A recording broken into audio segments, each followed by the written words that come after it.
Teman-teman, selamat datang kembali di channel saya. Sekarang saya pengen ngulas tentang Daihatsu Terios X yang Matic yang tahun 2021. Ini sebenarnya adalah mobil yang sangat atraktif buat teman-teman yang nyari mobil gede.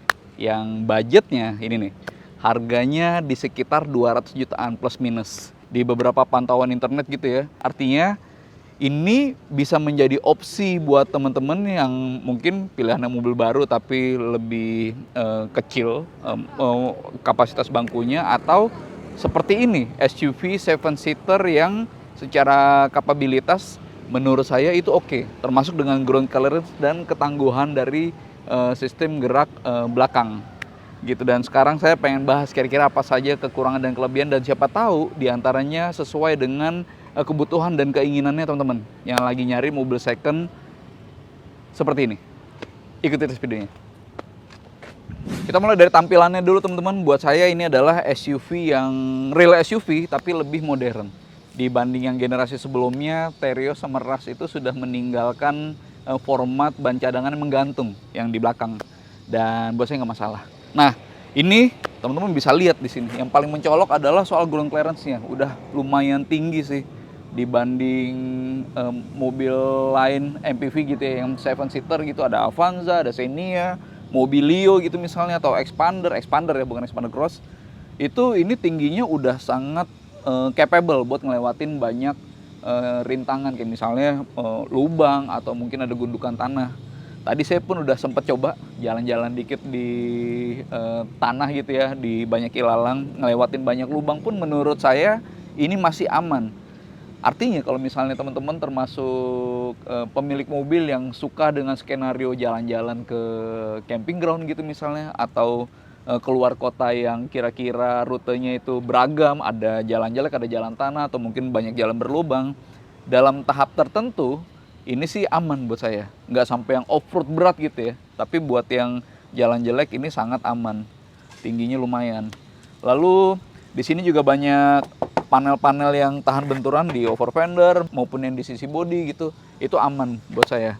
Dan ini by the way yang varian X teman-teman, bukan yang paling mahal. Sehingga ringnya itu hanya 16 inci ketiga baru ya. Sementara kalau yang varian mahalnya itu 17 inci. Dan ini warnanya memang secara standar sudah gelap gini. Kalau saya teman-teman, saya lebih suka velg dengan warna gelap kayak gini. Di motor pun juga saya lebih seneng velgnya antara warna hitam atau misalnya bronze atau gunmetal. Sementara yang di bagian depan teman-teman, di sini kelihatan bahwa ini nggak ada fog lamp nih. Ya dia memang lebih polos sih. Termasuk dengan grill yang warna gelap itu oke, nggak ada masalah. Cuma tanpa fog lampnya itu ngebuat dia kelihatan lebih murah dibanding sama varian di atasnya. Sementara kalau di bagian belakang ini juga ada panel yang tahan benturan. Di sini ada sensor parkir 2 dan di sini ada kamera parkir teman-teman. Jadi buat pengemudi yang belum terbiasa dengan mobil panjang gitu ya, karena bagaimanapun 7-seater itu lebih panjang dibanding hatchback atau SUV 5-seater, ini lebih mudah menanganinya. Lalu logo-logonya di situ ada X Dual VVTi, X variannya Dual VVTi itu teknologi katup variabelnya. Lalu di sini Deluxe varian dari Terios gitu. Antenanya sudah shark fin, sudah lebih modern, meskipun itu sebenarnya nggak berpengaruh terhadap kualitas penangkapan sinyalnya. Tapi saya suka di sini sudah ada wipernya, artinya visibilitas ketika hujan lebat gitu ya, itu akan sangat terbantu. Tapi sayangnya ini jatuh tuh. Teman-teman kalau bawa motor jangan ugal-ugalan ya. Ya jatuh lagi. Bisa nggak ya? Perlu gue tolong ya? Aman ternyata, bercanda-bercanda aja. Oke, tapi sayangnya memang di sini belum ada elemen buat defogger teman-teman. Jadi ya gampang berembun kalau misalnya hujan.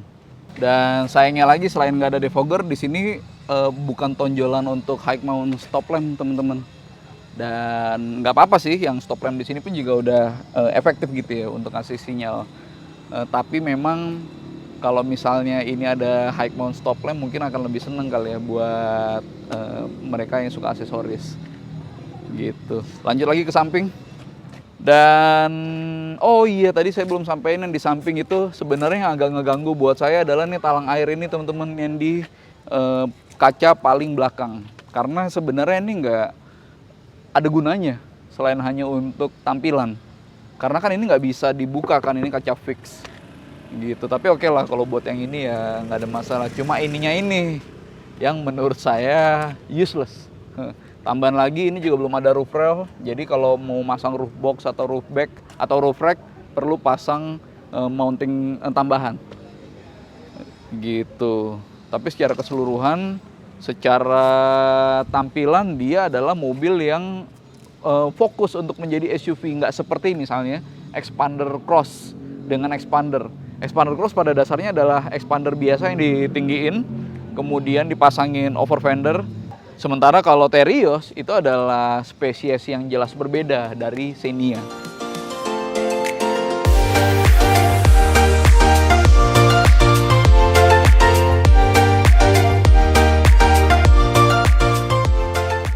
Sekarang kita lihat mesinnya, teman-teman. Nah, ini sebenarnya adalah mesin yang sangat bisa diandalkan, 2 NRVE. Dan ini longitudinal, dia memanjang karena penggeraknya roda belakang. Dan mungkin teman-teman suka dengan RWD, karena RWD itu sebenarnya saya juga udah bahas RWD sama FWD plus minusnya apa.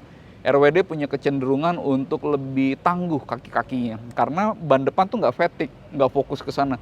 Kalau di FWD itu kan ban depan buat narik mobil, buat ngerem, terus kemudian buat belok. Sementara kalau di RWD itu distribusi capeknya terbagi. Yang geraknya itu di roda belakang, lalu itu dia secara ketangguhan mestinya sih lebih baik. Nah ini mesinnya sebenarnya biasa saja outputnya dibanding BRV gitu misalnya, ya dia mungkin nggak bisa berlari kencang. Tenaganya 104 dk dengan torsi 136 Nm kalau nggak salah.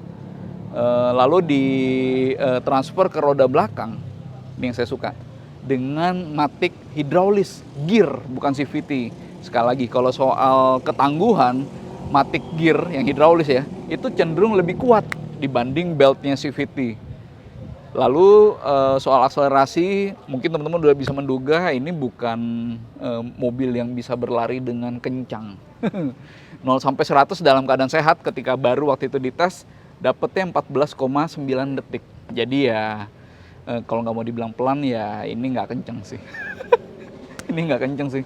Tapi enaknya adalah torsinya itu dapat dari putaran rendah teman-teman. Jadi dia leluasa untuk nanjak-nanjak misalnya, untuk beban penuh misalnya. Jadi ya terasa sebagai mobil yang nggak apa ya, yang effortless untuk menghadapi beban yang berat. Gitu. Lalu kemudian rasio gearnya, matiknya itu juga cenderung kasar, sehingga dia semakin enak buat memboyong beban yang sangat berat. Cuma memang konsekuensinya adalah dengan rasio gear yang kasar, lalu kemudian karakter torsi yang dari mid, yang dari low sampai mid gitu, di atasnya rasanya jadi kayak ngambang, jadi susah untuk berlari kencang. Gitu. Dan tambah lagi teman-teman, untuk konsumsi bahan bakar ini mungkin krusial bagi teman-teman yang concern sama budget BBM. Dia di keadaan sehat di rute dalam kota dapat 12-an kilometer per liter. Itu udah sangat pantas dibilang irit. Kemudian di rute tol yang pas tesnya lagi kecepatan tinggi yang konstan di 90 km per jam, dia dapat 16-an kilometer per liter. Artinya ini mobil sudah pantas untuk dibilang irit. Nah, tapi memang di luar dari pengetesan konsumsi bahan bakar yang secara eco driving gitu ya, ketika mobil ini dipakai agak seruntulan, agak kencang gitu misalnya, yang jelas bukan eco driving dan bukan diisi 1 orang penumpang seperti pengetesan di Grid Auto, ini masih bisa optimis dengan 10 km per liter. Jadi ya buat saya soal efisiensi bahan bakar ini oke lah. Dan tambah lagi, mungkin ini penting buat teman-teman yang concern sama bahan bakar, sama budget bahan bakar. Ini banyak yang ngisi Terios dengan Pertalite ya. Jadi ya kayaknya sih nggak banyak masalah dengan bahan bakar oktan 90 gitu. Tapi tetap sih kalau pengen performanya lebih optimal, bagusnya Pertamax. Info tambahan teman-teman, ini mungkin lumayan penting nih. Jadi ini air intake-nya tinggi. Bisa dilihat di sini kalau ditarik garis lurus hampir sejajar dengan pinggul saya. Dan ini bukan buat off-road berat gitu ya. Tapi kalau misalnya ada skenario yang hujan lebat, lalu kemudian ada genangan air banjir gitu ya, dan terpaksa ngelewatin ya, ini mestinya bisa memberikan kita ketenangan karena hujan di kota besar bukan nggak mungkin ada banjir ya. Dan ini skenario yang umum ditemuin di daily. Jadi, bagi saya dengan air intake yang tinggi, lalu wading depth gitu ya, kemampuan yang menjelajahi kedalaman air yang tinggi, itu bagus buat fleksibilitas ngelewatin beragam medan. Kita masuk ke depan dulu teman-teman. Jadi ini mobil rasanya memang SUV banget, dalam arti secara posisi duduk dia tinggi. Teman-teman bisa lihat di sini garis bahunya jauh meninggalkan bahu saya. Dan itu berdampak sama dua hal. Pertama, positifnya dia jadi lebih enak untuk memantau sekitar. Secara visibilitas dia jadi lebih baik. Ini baru kerasa, ini berasa banget enaknya kalau ngelewatin jalan sempit. Pas lagi memantau di sekitar gitu, kena nggak ya gitu, jadi lebih enak. Dan pas ngelewatin menuju ke camping ground gitu misalnya juga lebih enak memantaunya kan, karena gampang untuk melihat ke samping. Tapi nggak enaknya adalah ketika mobil lagi bermanuver di kecepatan tinggi, semakin tinggi joknya, jadi semakin gampang untuk terombang-ambing, badan jadi gampang goyang gitu, rolling gitu sih. Tapi kalau saya sih nggak ada masalah dengan posisi tinggi kayak gini gitu. Dan ini teman-teman, hanya ada dua pengaturan, yaitu sliding dan reclining. Nggak ada head adjusting, nggak ada pengatur ketinggian gitu. Lalu ini hanya naik turun, nggak bisa maju mundur, nggak ada teleskopik gitu. Ini yang X teman-teman, yang fiturnya lebih sedikit. Ini nggak ada tombol start stop, ketika masuk pun nggak ada tombol di gagang pintu. Jadi ya mesti memencet tombol di modul remote dan mesti nyalain mesin dengan anak kunci gitu. Tapi saya suka ini mobil, untuk mesin sebenarnya halus kinerjanya, lebih enak buat orang yang gampang keganggu sama raungan mesin gitu. Tapi itu dia, ini rasanya memang lebih polos ya, termasuk setirnya pun juga nggak ada tombol apa-apa. Tapi enaknya untuk pengaturan spion ini sudah elektrik, kemudian ini semua udah power window ya. Tapi yang paling kanan depan buat pengemudi itu sudah auto. Ini berguna banget pas lagi bayar tol gitu misalnya gitu. Menutup pun juga sudah auto. Lalu ini AC-nya digital teman-teman, dan ada dua memori. Memori ini penting untuk pengaturan. Ini sama pemiliknya, yang memori 1 itu untuk baru pertama masuk, yang blowernya paling tinggi dengan temperatur paling dingin. Lalu kemudian di memori 2 itu sudah yang adem aja, pas sudah berjalan biasa gitu. Lalu di sini ada USB atau AV in. Lalu di sini ada soket 12 volt. Oke. Kemudian ini matiknya, saya seneng dengan gate shift kayak gini. Jadi kemungkinan miss-nya itu kecil gitu. Lalu buat parkir paralel, tombolnya di sini pencet untuk dinetralin gitu. Ini sih sesuatu yang praktikal ya untuk daily. Lalu door trimnya ada di sisi kanan aja pengemudi, itu ada 2 cup holder, bisa buat naruh botol atau gelas. Di sebelah kiri juga, dan ada kompartemen terbuka di belakangnya. Terus di sini ada kompartemen terbuka. Biasanya handle ini bisa sekalian buat naruh koin. Tapi ada juga sebenarnya di sini buat naruh kartu.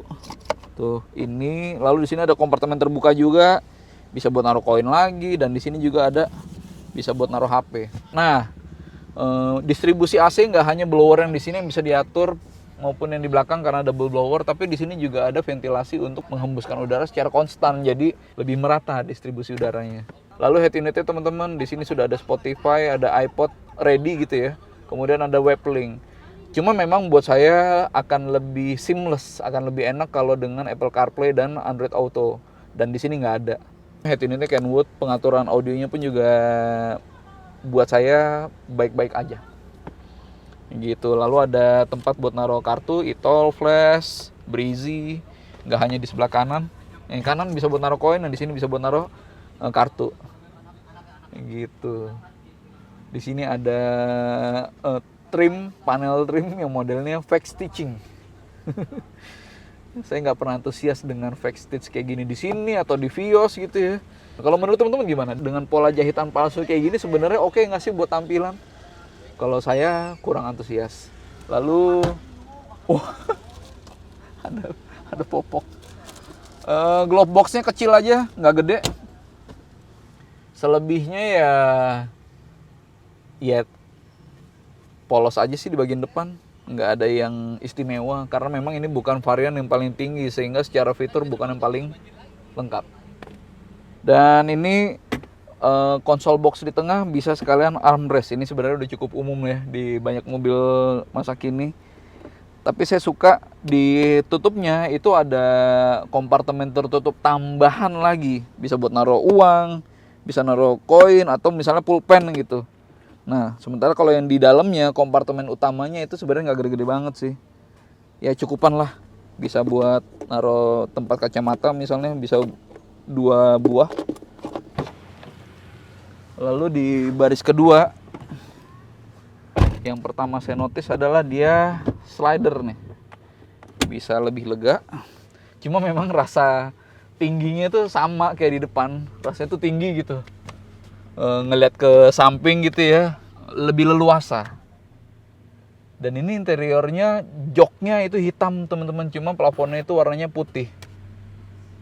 Oke, ini sudah di set untuk ketinggian saya 168 cm, yang mana itu sebenarnya cukup rata-rata ya buat orang Indonesia.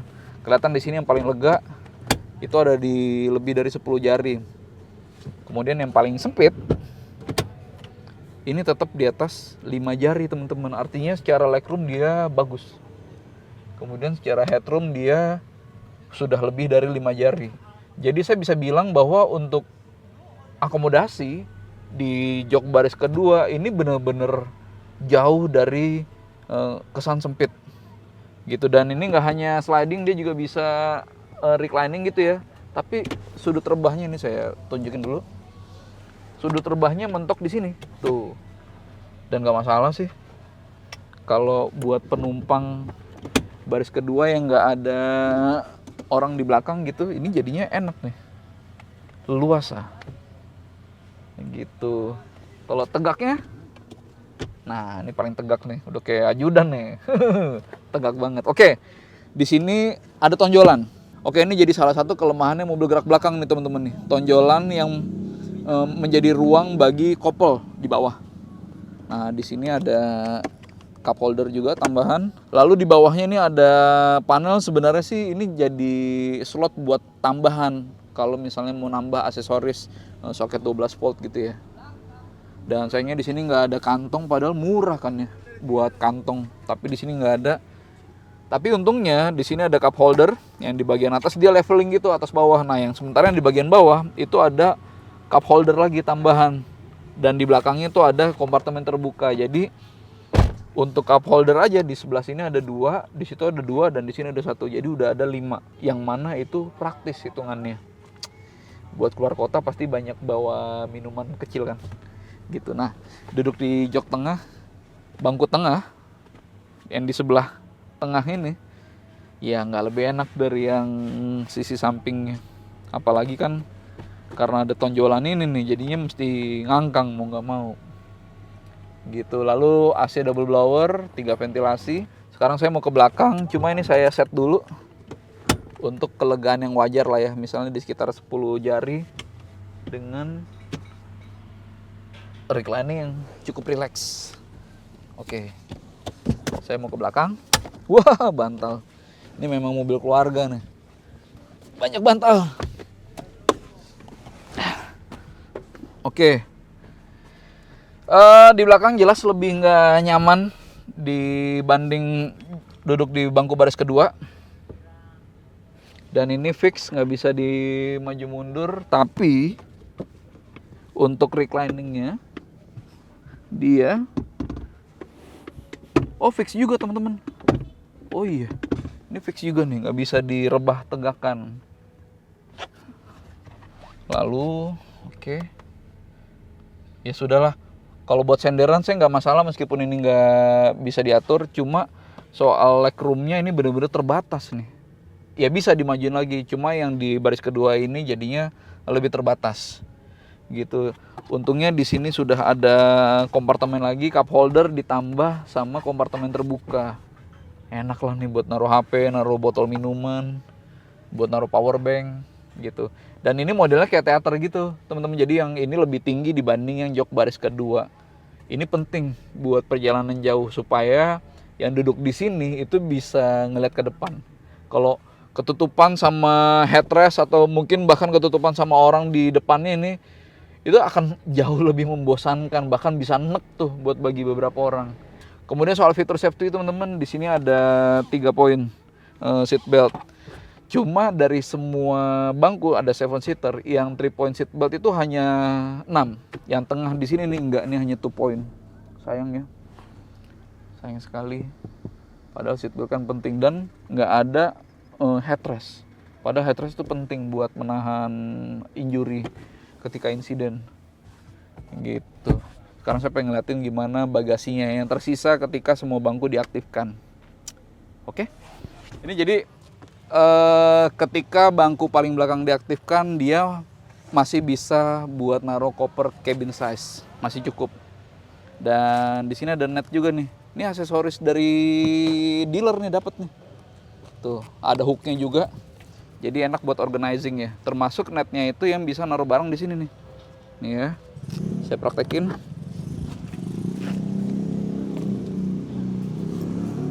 Tuh. Jadi nggak gampang tercecer. Oke. Nah, kalau kapasitas kargo yang ini dirasa terbatas, ini bisa dilipat. Nah, lalu ini bisa menjadi ruang ekstra dengan meniban sandaran ini. Dan kalau masih kurang, ini masih bisa dilipat. Nah, ini kalau buat saya masih menjadi hal yang kurang oke buat ekstra kargo. Saya lebih suka dengan pelipatan bangku yang mungkin dimasukin ke dalam atau mungkin ke samping tapi lebih ke dalam lagi supaya lebih besar penyimpanannya. Dan dengan pelipatan seperti ini jadinya ini nggak bisa dilipat lagi ke depan, terbatas. Paling skenario-nya begini teman-teman, begini, lalu, nah, oke, jadi ini menimpa sandaran bangku, dan ini jelas bukan lantai rata ya, gitu sih. Dan karena nggak lantai rata, menurut saya kurang enak kalau saya pakai mobil yang lantainya rata gitu ya. Kayak misal Grand Livina pun juga udah lantai rata gitu.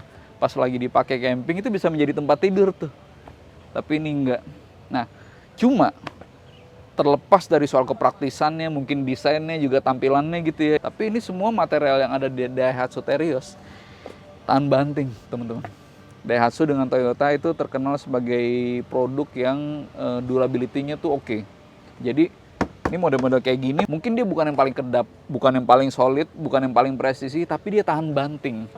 Jadi kalau misalnya naik turun koper gitu ya, jedak gitu misalnya, atau kena ini gitu misalnya, ya kuat mobilnya. Itu yang saya suka dari Daihatsu dan Toyota. Mobilnya tahan banting.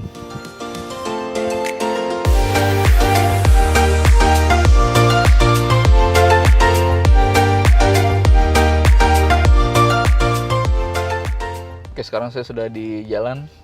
Hal pertama yang selalu saya ingat ketika bawa Terios ini adalah bantingan yang keras, teman-teman. Asli ini keras banget nih. Kalau ketemu lubang di jalan atau mungkin speed trap gitu ya, atau polisi tidur, ini bantingannya lebih mengguncang dibanding BRV atau Expander Cross. Oh, dibanding Expander Cross baru berasa banget nih gak enaknya nih. Karena Expander Cross lebih empuk kan dari BRV sama ini. Nah, tuh. Itu bahkan sambungan jalan aja dentumannya terasa banget. Jadi saya bisa bilang bantingan yang keras itu ngebuat kenyamanannya tuh sangat jelek, teman-teman. Kalau teman-teman terganggu sama bantingan yang keras, ini mungkin bukanlah opsi yang menarik nih. Emang bener-bener nggak enak itu. Ini kita hanya diisi berdua, saya sama teman saya videografer. Tapi kalau diisi 5 atau bahkan sampai 7 penumpang yang beban relatif penuh gitu ya, itu baru berasa tuh set suspensi yang keras ini jadi terasa lebih stabil atau bahkan cenderung nyaman kalau bebannya penuh. Sementara kalau bebannya kosong, dipakai daily buat kerja gitu ya, rumah kantor atau rumah kampus gitu, ya ini lebih sering terasa nggak nyamannya gitu. Dan ini sebenarnya sudah di set keras mungkin untuk mengantisipasi ground clearance yang sudah tinggi. Dia udah di atas 200 mm kan, 20 cm. Nah, tepatnya di 220 mm. Nah tuh, sambungan jalan berasa tuh dentumannya, bantingannya. Untuk menangani ground clearance yang tinggi, dia dikerasin. Tapi kenyataannya, untuk bermanuver dia tetap masih belum enak. Dibanding sama BRV, dibanding sama expander cross, dia masih lebih labil. Nih ada lubang di jalan lagi. Tuh. Nggak nyaman. Teman-teman kalau butuh mobil yang suspensinya empuk, ini kayaknya bukan pilihan nih. Tapi itu dia. Tadi sudah bilang kalau untuk dipakai rame-rame, ini jadi lebih masuk akal setup suspensinya. Kemudian kalau soal handling teman-teman, dia jelas bukan pilihan terbaik buat belok sambil ngegas gitu ya dengan kecepatan tinggi. Masih lebih enak bawa expander cross, masih lebih enak bawa BRV. Oke, sisi lainnya adalah dengan ground clearance yang tinggi, dia jadi lebih menenangkan ketika ngelewatin lubang yang dalam atau polisi tidur yang tinggi atau mungkin genangan air yang lumayan nakutin nih. Kalau udah ketemu banjir gitu, apalagi wedding depth-nya pun juga lumayan. Jadi dia lebih menenangkan. Itu adalah sejatinya SUV yang diberikan oleh Daihatsu Terios. Dia bisa memberikan fleksibilitas ketika kita terpaksa ngelewatin jalan yang di luar dari skenario. Kalau ketemu jalan yang jelek di camping gitu, ada gundukan nih, kita akan lebih tenang dengan Terios yang ground clearance-nya setinggi ini. Kemudian soal kekedapan kabin juga ini nggak kedap-kedap banget sih. Yang sayangnya intrusi itu justru datang dari bagian bawah. Sebentar, ada motor. Jadi ini kan gerak belakang ya.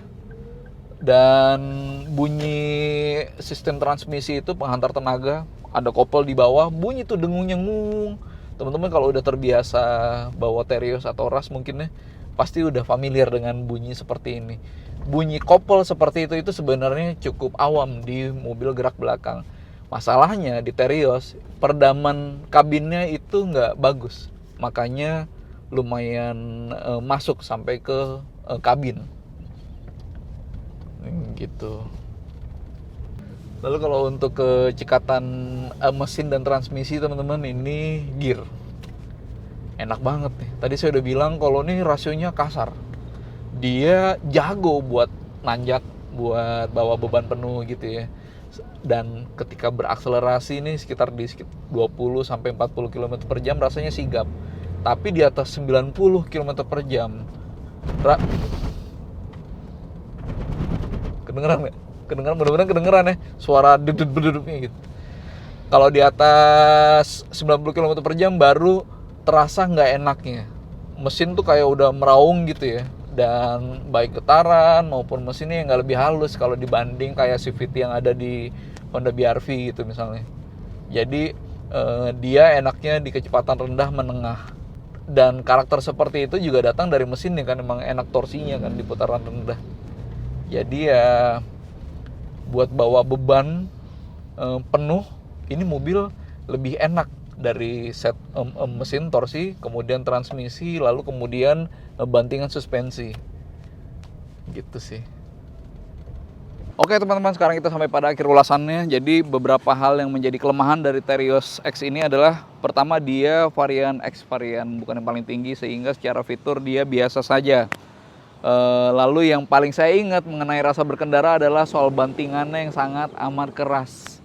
Bahkan sampai di titik menurut saya nih, ini sangat amat nggak nyaman teman-teman. Bagi pengemudi aja yang mestinya udah lebih enak, itu udah keras. Apalagi yang duduk di paling belakang, itu bisa enak mungkin buat orang yang sensitif gitu ya. Lalu kalau soal stabilitas menurut saya dia ya biasa banget. buat menikung di kecepatan tinggi dia lebih nggak enak dibanding BRV atau dibanding Expander Cross gitu misalnya yang sama-sama SUV 7-seater di Indonesia. Lalu soal tarikannya teman-teman, untuk 0 sampai 100 km per jam dia emang bukan yang paling kenceng, sehingga kalau buat tarik-tarikan ya dia jelas bukan pilihan terbaik. Masih ada mobil di setaranya gitu ya, yang 7-seater SUV atau SUV crossover gitu yang bisa lebih kencang larinya. Tapi keistimewaannya baru mulai terasa ketika menyebut harga. Harganya yang baru aja waktu itu udah lebih menarik dibanding Rush, dibanding Expander Cross gitu ya. Dibanding Expander pun juga dia masih lebih murah. Dan di pasar bekasnya ini cenderung awet harganya. Di tahun ini saya cek-cek di marketplace yang mobil bekas gitu ya, bisa di sekitar 200 jutaan, plus minus mungkin 10 juta, jadi ya sekitar 190 sampai 210 jutaan, yang mana menurut saya itu cukup awet dan sudah cukup oke untuk mobil 200 juta dapat 7-seater SUV ya. SUV itu cenderung lebih bergengsi dibanding MPV. Itu pertama dari soal harga. Kemudian yang saya suka adalah ground clearance yang tinggi, kemudian wedding depth-nya yang tinggi, intake yang tinggi ya. Itu ngebuat dia fleksibel kalau menjadi mobil andalan ngelewatin jalan yang lebih beragam kondisinya, jalan jelek atau mungkin banjir gitu. Kemudian dari akomodasi sudah jelas dia 7-seater, jadi oke buat membawa lebih banyak teman, lebih banyak kerabat. Lalu soal efisiensi bahan bakarnya itu juga saya bisa dengan yakin menyebut bahwa ini mobil jauh dari kata boros. Lalu soal durability-nya, Daihatsu dan Toyota gitu emang terkenal tahan banting dari dulu, dan itu juga ada di Daihatsu Terios ini. Kemudian karena tahunnya 2021, jadi sangat mungkin untuk teman-teman ngedapetin unit yang masih seger kondisinya. Tapi ya namanya mobil bekas tetap ada relatif. Jadi mesti dicek lebih jauh soal mungkin kaki-kaki gitu misalnya, atau mungkin mesin. Tapi potensi untuk ngedapetin mobil yang masih mint condition itu ya lebih besar dengan baru berselang setahun. Gitu sih. Buat saya dengan budget segitu, ini adalah mobil yang pilihannya lebih menarik. Mobil second yang masih terasa baru dengan harga 200 jutaan. Gitu. Itu dulu dari saya teman-teman. Terima kasih sudah menonton dan sampai ketemu di video berikutnya.